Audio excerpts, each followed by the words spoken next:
ازيكم؟ كويسين؟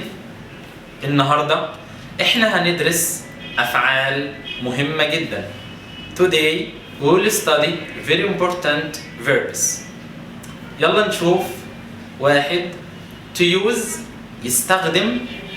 أنا بستخدم الكمبيوتر كل يوم. I use the computer every day. بعد كده to need يحتاج.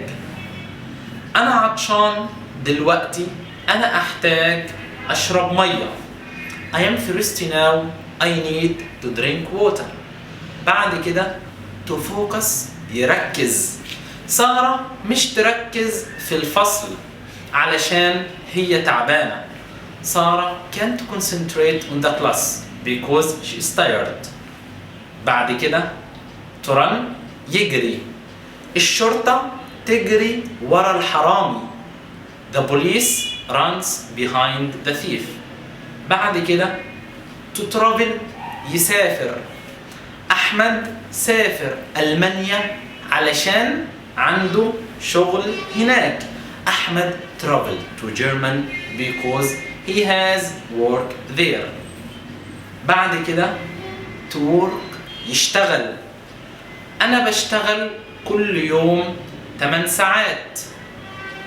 I work every day 8 hours.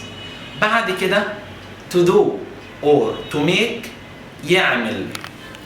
الطالب يعمل الواجب بعد الدرس. The student does the homework after the lesson. بعد كده to wear يلبس. أيمن يلبس بدلة في الحفلة.